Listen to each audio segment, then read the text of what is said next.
Bonjour à tous, j'espère que vous allez bien. Nous sommes aujourd'hui le 12 septembre 2022, mais finalement, quelle que soit la date où vous tomberez sur cette vidéo, c'est que ce sera le moment pour vous de la regarder. Je vais faire une capsule sur le yin éveillé au lien en premier dans les parcours récents. Comment le comprendre, à la fois qu'il ait un comportement de runner ou bien de chaser. Donc j'ai déjà fait des vidéos là-dessus, sur des yin qui se sont longtemps cru yang sur les parcours récents, hein, et où on mettait en place une distinction donc, avec mon amie Alicia, sur la distinction entre la polarité, yin ou yang, et le rôle, runner-chaser. On peut très bien être un yin et avoir un rôle de chaser et vice-versa, d'accord? Donc je précise là que ce que je vais dire, ça va être uniquement ma vérité, donc issue des observations que j'ai pu avoir et faire concernant donc, les FJ que je suis en accompagnement maintenant depuis plus de 3 ans, et de mon vécu, car je suis moi-même yin éveillée au lien en premier.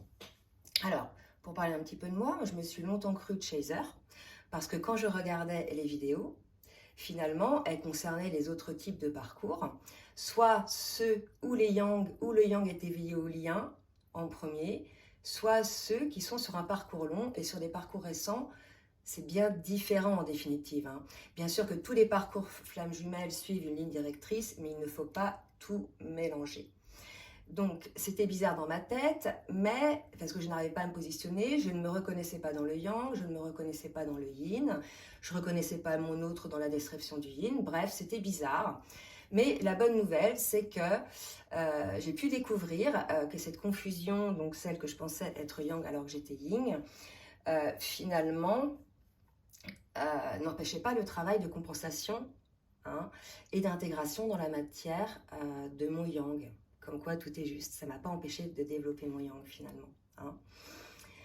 Donc je vais vous faire un bref récapitulatif sur les polarités et les rôles des jumeaux. Bien sûr, vous pouvez compléter, hein, je n'ai pas là du tout la prétention d'être totalement complète. Donc, on peut être comme je vous l'ai dit, de polarité yin et avoir un comportement de chaser, et on peut être de polarité yang et on va avoir un comportement donc de fuyant.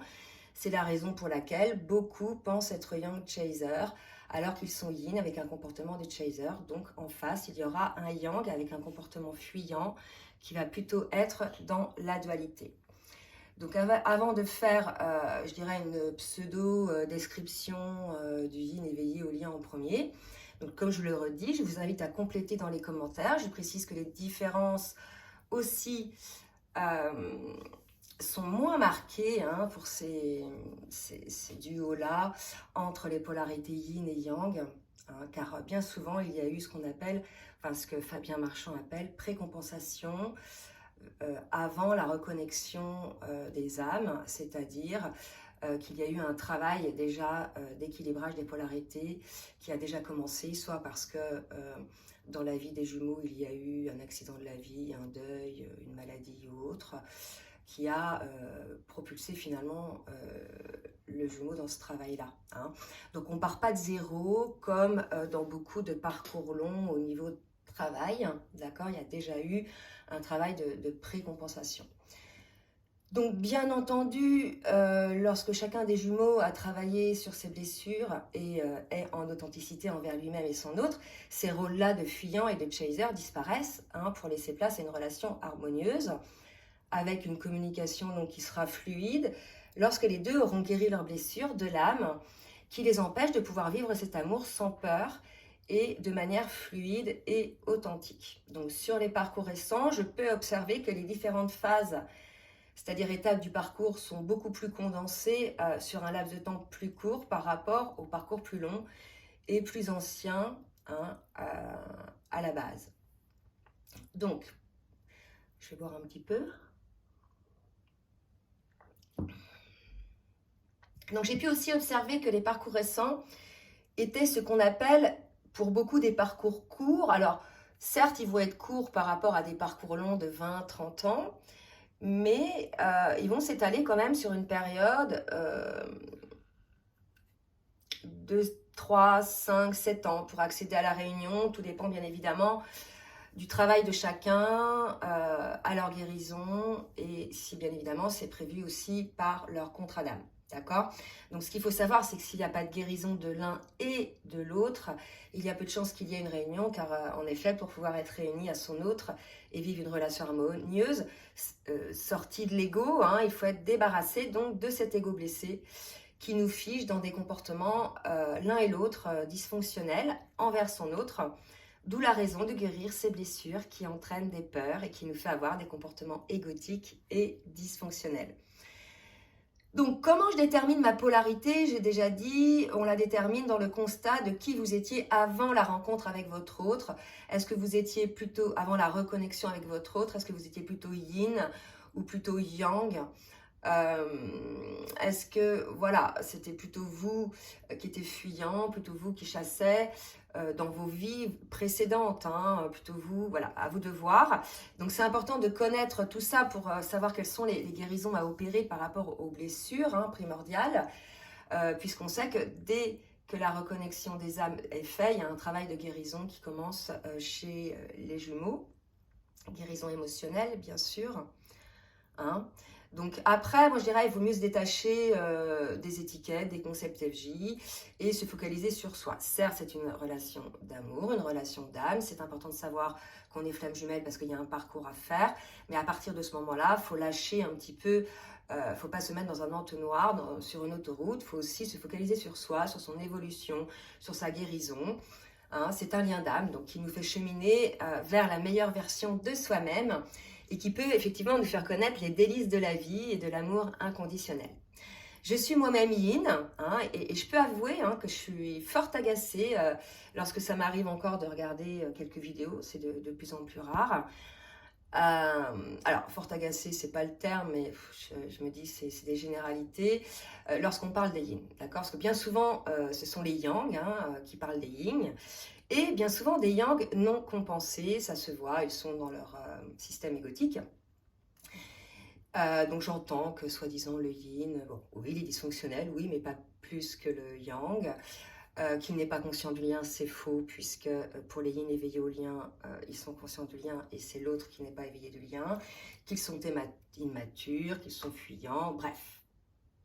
Je rappelle que le yang peut aussi être fuyant dans le parcours. D'accord? Donc, cette description, en fait, généralisée, ce n'est pas le cas pour les yin éveillés au lien en premier. Alors, soyez toujours vigilants lorsque vous entendez parler un yang d'un yin. Lorsqu'un yang parle d'un yin, d'accord? Ce sont souvent des yang conscients du lien en premier, dont le yin n'est pas éveillé. Donc, ne vous, je dirais, calquez pas sur la guidance. C'est-à-dire que là, c'est pas pour vous, en fait. Hein, ou alors, vous inversez les rôles.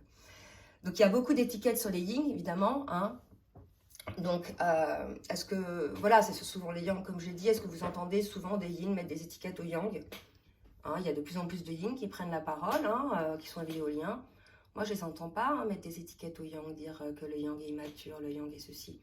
Ouais, ils vont dire le yang est contrôlant, mais je veux dire là, c'est l'étiquette du yang. Quand on va dire que le yin, il est plutôt fuyant, vous voyez, c'est des généralités. Mais là, le yin éveillé en premier, lui, il est conscient du lien en premier. Il travaille sur sa guérison et il ne va pas trop s'occuper, je dirais, de là où il en est, le yang. Hein.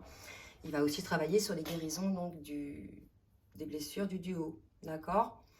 Alors, comme quoi, vous voyez, sur ces parcours récents, ça n'a rien à voir aussi avec les parcours anciens, parce que dans ces parcours-là, souvent, les yin éveillés au lien sont, on va dire, plus éveillés, plus spirituels au début que le yang contrôlant, qui se ferme à tout ça. Mais bien sûr, de plus en plus de yang s'éveillent, donc c'est de mieux en mieux. Alors, parce que le yang, souvent, il pense tout savoir, il pense avoir suffisamment bossé sur lui, et il y a une certaine fierté, vous voyez.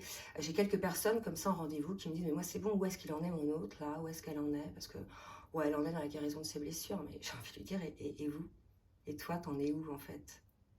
Voilà, ça, c'est les yang. Les yang, ils sont comme ça. Où en est l'autre? Le yin, il s'en fout, en fait. Le yin, lui, c'est où j'en suis moi, vous voyez. Et puis, le yin aussi, éveillé au lien en premier, il a souvent l'humilité de dire qu'il ne sait pas, qu'il ne peut pas faire. Il se remet en question, il n'a pas cette assurance qu'ont beaucoup de yang, d'accord? Et voilà quoi, c'est vraiment, il faut prendre vraiment des distances hein, avec ces étiquettes. Parce que souvent, vous voyez, quand on regarde des vidéos comme ça, c'est ça qui va amener certaines personnes à croire qu'ils sont yang, puisqu'ils chassent, mais en fait non. Donc prenez toujours du recul. Donc on va reparler de cette précompensation dont j'avais parlé tout à l'heure, qui permet donc dans ces parcours récents aux deux polarités de déjà travailler. Donc ça, si vous voulez, c'est une observation hein, de Fabien Marchand. Et pour lui, ces âmes-là ont déjà précompensé avant la reconnexion à peu près vers 2013-2014, ce qui fut mon cas effectivement. Donc elle permet cette précompensation d'équilibrer donc plus ou moins les jumeaux dans leur polarité. Donc on a affaire à des jumeaux et à une jumelle déjà plus ou moins équilibrée dans ses polarités avec moins de comportements dysfonctionnels, hein, au départ du moins.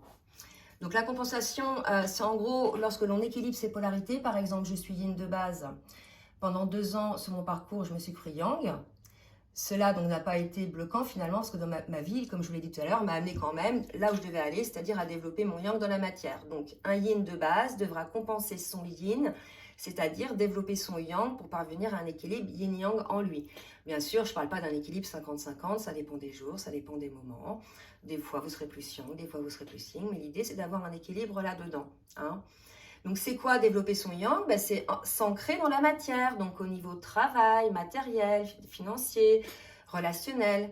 Bref, tout ce qui était bien souvent secondaire pour le yin. Hein? Par exemple, un yin va mettre du temps à trouver un emploi, à s'épanouir dans un emploi qui va le nourrir pleinement, dans lequel il va se sentir, où il se réalise. D'accord? Parce que le yin, longtemps, il végète, il ne sait pas ce qu'il veut faire. Vous voyez, c'est ça les yin, en fait. Alors que le yang, lui, direct, il va être dans l'action. Hein.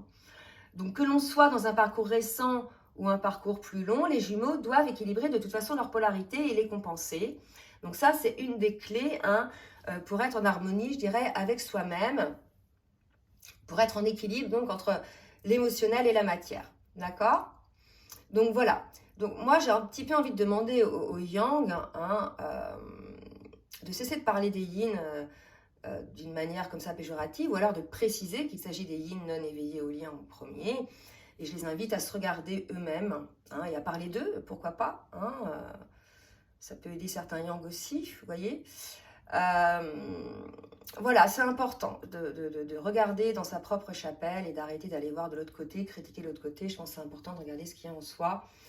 Donc, c'était pour faire un petit point là-dessus. Donc, comprenez que ce n'est pas la polarité d'une personne qui fait capoter le lien, mais bien son rôle, d'accord? Donc, la polarité, c'est yin-yang, et après, il y a le rôle.